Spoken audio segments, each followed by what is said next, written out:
la communication. En fait, déjà, la base de la communication, c'est... Bon, vous savez parler, donc jusque-là, tout va bien. Mais quelqu'un qui sait communiquer, c'est quelqu'un qui sait écouter. Mais c'est aussi quelqu'un qui sait laisser la place à l'autre. C'est quelqu'un qui a assez de confiance en lui ou en elle pour acter la vérité de qui il est en écoutant l'autre. C'est donc avoir je vais dire un ping-pong, mais un partage de conversation dans les deux sens. C'est-à-dire qu'il ne peut pas avoir de communication s'il n'y a pas de partage, en fait. La communication aussi, c'est la communication que vous avez reçue, parce que vous avez, avant que vous travailliez sur vous, et si vous ne l'avez jamais fait, c'est encore le cas, les problèmes de communication que vous avez sont reliés à ce que vos parents vous ont donné. C'est-à-dire qu'en fait, si par exemple vos parents entre eux ne parlaient pas, ou se criaient toujours dessus, ou s'il n'y avait pas de communication entre eux, ou s'il y avait de la méchanceté entre eux, ou s'il n'y avait pas de vérité, s'ils ne partageaient pas d'émotions, s'ils ne partageaient pas ce qu'ils pensaient, tout ça, c'est dans le non-verbal et vous avez pris dans votre code de communication. Donc, c'est comme ça que vous fonctionnez.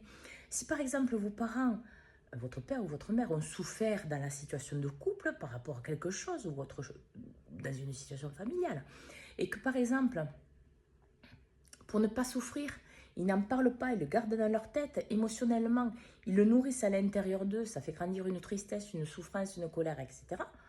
Vous, dans votre communication, vous allez porter ça. Parce qu'en fait, n'oubliez pas que votre corps physique est la répercussion de vos ancêtres. Donc, il faut que là aussi, vous preniez possession de votre communication. Parce que sinon, vous ne communiquerez pas vos sentiments, vous ne communiquerez pas vos émotions, vous ne communiquerez pas ce que vous désirez, vous aurez peur de communiquer parce que derrière se cache un problème d'affirmation de soi et un problème d'écoute de soi. C'est-à-dire que communiquer à l'autre ce que vous pensez ne veut pas dire dénigrer ce que les autres pensent. C'est le choix de chacun. Ça s'appelle le respect. Mais c'est aussi pouvoir dire ce que vous pensez en affirmant qui vous êtes, sans dénigrer les autres. Mais pour ça, il faut que vous puissiez parler. Parler, communiquer, écouter. Pour qu'il y ait un partage fluide, il faut que, alors là, dans un couple, dans un groupe, n'importe quoi, au travail ou autre, il faut qu'il y ait du respect de soi. Un alignement un minimum de soi pour pouvoir voir l'expression que vous devez avoir dans les situations. Si vous vous retenez en disant « Ah non, mais je ne vais pas dire que je ne suis pas d'accord, qu'est-ce que la personne va penser ?» Ou si vous vous dites « Ah, j'aime cette personne, mais qu'est-ce qu'elle va penser ?» Ou si vous dites « Ah, j'ai plus envie de faire cette action, ou sortir au cinéma, je ne sais pas, avec cette personne, si je lui dis non, qu'est-ce qu'elle va penser ?» Ben là, en fait, vous vous bloquez à l'intérieur de vous. Alors que si vous allez directement voir la personne et communiquer, moi je désire ça, aller au lieu du cinéma, aller au restaurant ou je ne sais pas quoi, et dire, vous allez voir que dans 99% des cas, il n'y a pas de problème. Parce que, plus ou moins, la personne en face de vous exprime ce qu'elle pense, qu'il y a de grandes similitudes avec ce que vous pensez. Et s'il n'y a pas de similitude, ça ne vous empêche pas d'exprimer ce que vous ressentez et pensez. Bien au contraire, il ne doit y avoir aucune limitation.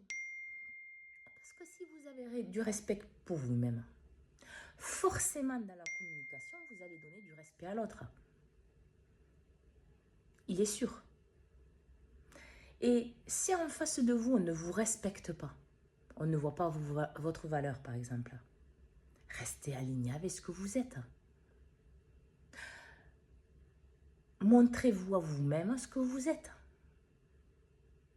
La personne en face de vous ne veut pas le voir, c'est pas grave. Ça y appartient. Par contre, ce que vous, face à vous-même, vous faites, ça vous appartient. Et soyez dans une communication fluide avec toutes vos parties, en écoutant votre cœur, votre âme, tout ce que vous désirez, la vérité de Dieu, la source, l'univers, peu importe le nom que vous lui donnez à l'intérieur de vous. Et vous verrez que votre communication sera fluide et authentique. Parce que c'est ce que vous serez face à vous-même. Bonne journée.